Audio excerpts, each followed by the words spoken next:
Assalamualaikum warahmatullahi wabarakatuh.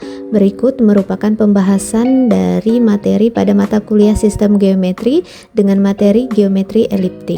Nah, pada materi ini akan dijelaskan perbedaan sejarah maupun aksioma yang terdapat pada geometri eliptik. Penjelasan soal pertama. Apa itu geometri eliptik dan perbedaannya dengan geometri Euclid?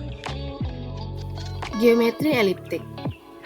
Teori Riemann menjadi salah satu dari teori geometri yang menentang postulat kesejajaran Euclides setelah Lobachevsky berhasil menentang postulat kesejajaran Euclides.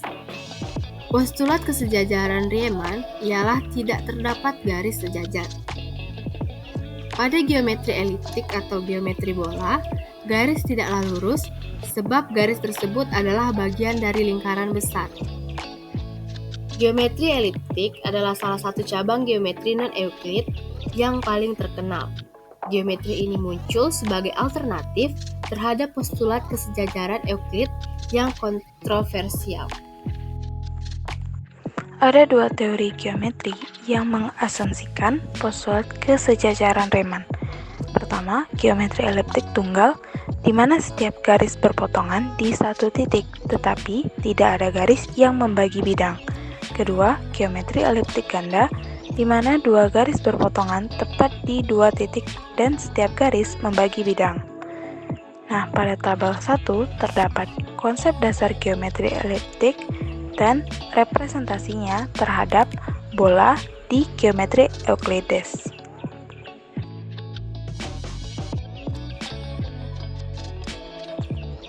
Perbedaan geometri eliptik dengan geometri Euclid. Yang pertama, ada di postulat kesejajaran, di mana pada geometri Euclid ada satu dan hanya satu garis sejajar yang dapat ditarik melalui titik di luar garis lain. Sedangkan pada geometri eliptik tidak ada garis sejajar, semua garis berpotongan.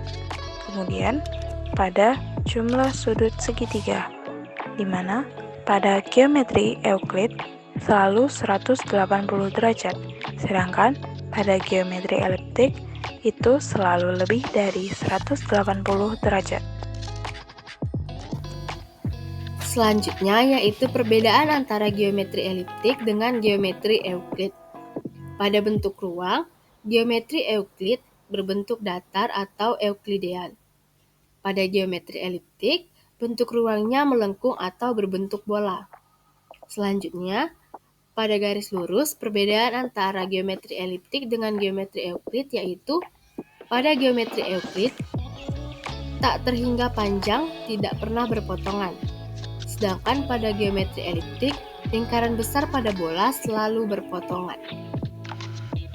Baiklah, untuk soal yang kedua, sebutkan tokoh utama yang berkontribusi dalam pengembangan geometri eliptik seperti Bernhard Riemann. Yang pertama ada Bernhard Riemann, di mana kontribusi Riemann dikenal karena formulasi umum dari geometri non-Euclid yang mencakup geometri eliptik. Konsep manifold Riemann dan tensor kelengkungannya menjadi dasar bagi teori relativitas umum Einstein, di mana untuk ide utamanya Riemann memperkenalkan gagasan bahwa geometri suatu ruang dapat ditemukan oleh sifat-sifat metrik lokalnya. Ini berarti bahwa geometri tidak selalu harus mengikuti aturan-aturan yang berlaku dalam geometri Euclid. Yang kedua ada Carl Friedrich Gauss, di mana kontribusi Gauss adalah salah satu matematikawan pertama yang meragukan kebenaran mutlak dari postulat paralel Euclid. Ia melakukan eksperimen geodesi untuk menguji apakah jumlah sudut dalam segitiga benar-benar 180 derajat. Meskipun tidak mempublikasikannya, temuannya secara ekstensif, Gauss telah mengembangkan ide-ide tentang geometri non-Euclid jauh sebelum dari Riemann. Yang ketiga ada Nikolai Ivanovich Lobachevsky, di mana kontribusi Lobachevsky sering dianggap sebagai penemu geometri hiperbolik, salah satu jenis geometri non-Euclid, namun karyanya juga memberikan wawasan penting tentang sifat-sifat geometri eliptik. Nah, di mana ide utamanya, Lobachevsky mengembangkan geometri di mana postulat paralel Euclid digantikan dengan postulat yang menyatakan bahwa melalui suatu titik di luar garis, terdapat lebih dari satu garis sejajar dengan garis tersebut. Yang keempat ada Janos Bolyai. Kontribusinya, Bolyai secara independen dari Lobachevsky juga mengembangkan geometri hiperbolik. Karya-karyanya memberikan kontribusi signifikan dalam pemahaman tentang geometri non-Euclid secara umum. Yang kelima ada Felix Klein. Kontribusinya, Felix Klein memberikan kontribusi besar dalam mengklasifikasikan geometri non-Euclid dan menghubungkannya dengan konsep grup transformasi, yang menunjukkan bahwa geometri eliptik, hiperbolik, dan Euclid dapat dianggap sebagai kasus-kasus dari geometri proyektif. Selanjutnya yaitu soal 3. Apa aksioma utama dalam geometri eliptik yang berbeda dari aksioma Euclid, khususnya tentang postulat paralel? Perbedaan geometri eliptik. Perbedaan antara geometri eliptik dan geometri Euclides adalah hanya postulat kesejajaran saja. Postulat kesejajaran dari Riemann adalah tidak ada garis-garis yang sejajar dengan garis lain. Berdasarkan pada postulat tersebut, maka geometri eliptik ini adalah terdapat dua garis selalu berpotongan dan tidak ada dua garis sejajar. Rohma 2018. Berdasarkan postulat tersebut, maka geometri eliptik ini terdapat dua garis yang selalu berpotongan dan tidak ada dua garis sejajar. Sonita dan Sari 2018.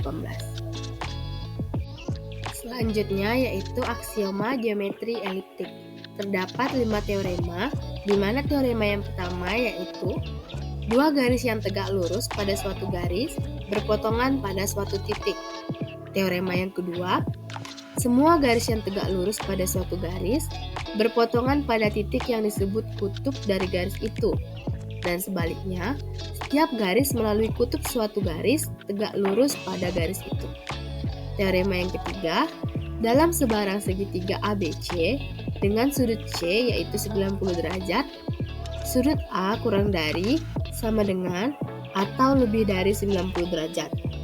Tergantung dari ruas garis BC, kurang dari, sama dengan, atau lebih dari polar Q. Selanjutnya, teorema 4, yaitu jumlah besar sudut-sudut suatu segitiga lebih dari 180 derajat. Kemudian, teorema 5, yaitu jumlah besar sudut-sudut suatu segi 4 lebih besar dari 360 derajat. Kesimpulan dari materi yang telah dijelaskan adalah geometri eliptik adalah salah satu cabang geometri non-Euclid, di mana pada geometri ini terdapat postulat kesejajaran Riemann, yaitu tidak ada garis-garis yang sejajar dengan garis yang lain. Ada dua teori geometri yang mengasumsikan postulat kesejajaran Riemann. Yang pertama adalah geometri eliptik tunggal, di mana setiap garis berpotongan di satu titik, tetapi tidak ada garis yang membagi bidang. Kedua, geometri eliptik ganda, di mana dua garis berpotongan tepat di dua titik dan setiap garis membagi bidang.